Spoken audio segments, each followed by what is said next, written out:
एक नदी के किनारे उसी नदी से जुड़ा एक बड़ा जलाशय था। जलाशय में पानी गहरा होता है, इसीलिए उसमें काई तथा मछलियों का प्रिय भोजन जलीय सूक्ष्म पौधे उगते हैं। ऐसे स्थान मछलियों को बहुत रास आते हैं। उस जलाशय में भी नदी से कुछ ही दूर मछलियां आकर रहती थी। अंडे देने के लिए तो सभी मछलियां उस जलाशय में ही आती थी। वह जलाशय लंबी घास व झाड़ियों द्वारा घिरा होने के कारण आसानी से नजर भी नहीं आता था। उसी में 3 मछलियों का झुंड रहता था। उनके स्वभाव भिन्न थे। अन्ना संकट आने के लक्षण मिलते ही संकट टालने का उपाय करने में विश्वास रखती थी।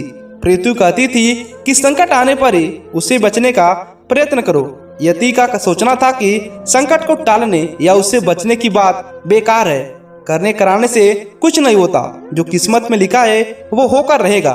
एक दिन शाम को मछुआरे नदी में मछलियां पकड़कर घर जा रहे थे।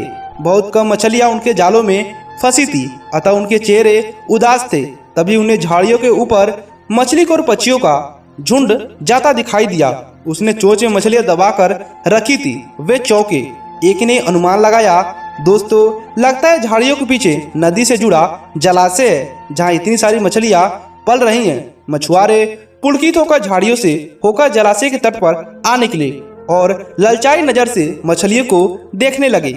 एक मछुआरा बोला, आह, इस जलाशय में तो मछलियां भरी पड़ी हैं। आज तक हमें इसका पता ही नहीं था। यहाँ हमें ढेर सारी मछलियां मिलेगी। दूसरा बोला।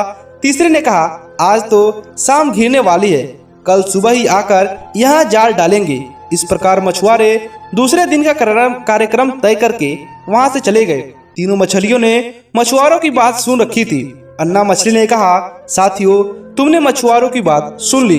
अब हमारा यहाँ रहना खतरे से खाली नहीं है। खतरे की सूचना हमें मिल गई है। समय रहते अपनी जान बचाने का उपाय करना चाहिए। मैं तो अभी इस जलाशय को छोड़कर नहर के रास्ते से नदी में जा रही हूँ। उसके बाद मछुआरे सुबह आए, जाल फेंके मेरी बला से। तब मैं तो बहुत दूरी अखिटियाँ मार रही होंगी। प्रत्येक मछली बोली, तुम्हें जाना है तो जाओ, मैं नहीं जा रही। अभी घबरा रही है, अभी खतरा आया कहाँ है जो इतना घबराने की जरूरत है। हो सकता है संकट आए ही नहीं, उन मछुआरों का यहाँ आने का कार्यक्रम रद्द हो सकता है। हो सकता है रात को उनके जाल चूहे कुतर जाए। हो सकता है उनकी बस्ती में आग लग जाए। भूचाल आकर उनके गांव को नष्ट कर सकता है, या रात को मूसलाधार बारिश आ सकती है और बाढ़ में उनका गांव बह सकता है। इसलिए उनका आना निश्चित नहीं है। वह जब आएंगे तब सोचेंगे, हो सकता है मैं उनके जाल में न फंसूं। यति ने उनके भाग्यवादी बात कही, भागने से कुछ नहीं होने वाला। मछुआरों को आना है तो वो आए, हमें जाल में फंसना है तो हम फंसेंगे। किस्मत में मरना ही लिखा है तो क्या किया जाएगा। इस प्रकार अन्ना तो उसी समय वहां से चली गई। पृथ्वी, शिव और यति जलाशय में ही भोर हुई। मछुआरे अपने जाल को लेकर आए और लगे जलाशय में जाल फेंकने और मछलियां पकड़ने। पृथ्वी ने संकट को आते देखा तो लगे जान बचाने के उपाय सोचने। उसका दिमाग तेजी से काम करने लगा। आसपास छिपने के लिए कोई ओखली जगह भी नहीं थी। तभी उसे याद आया कि उस जलाशय में काफी दूर एक मरे हुए उदबिलाव की लाश तैर रही है। वह उस बचाव के काम आ सकती है। जल्द ही उसे वो लाश मिल गई।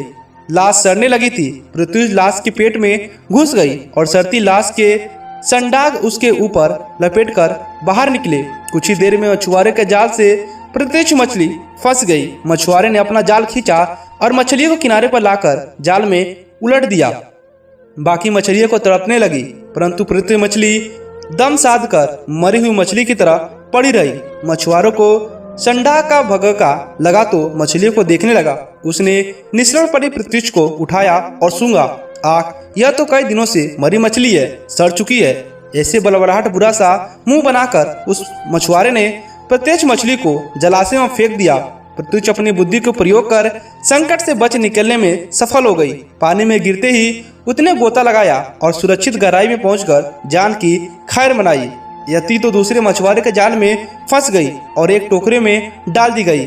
भाग्य के भरोसे बैठे रहने वाली यति ने उसी टोकरी में अन्य मछलियों की तरह तड़प तड़प कर प्राण त्याग दिए। इस कहानी से हमें ये सीख मिलती है कि भाग्य भी उन्हीं का साथ देता है जो कर्म पे विश्वास रखते हैं और कर्म को प्रधान मानते हैं। भाग्य के भरोसे हाथ पर निश्चित रखकर बैठे रहने से विनाश ही निश्चित होता है। आपको यह कहानी कैसी लगी हमें नीचे कमेंट कर बताइएगा।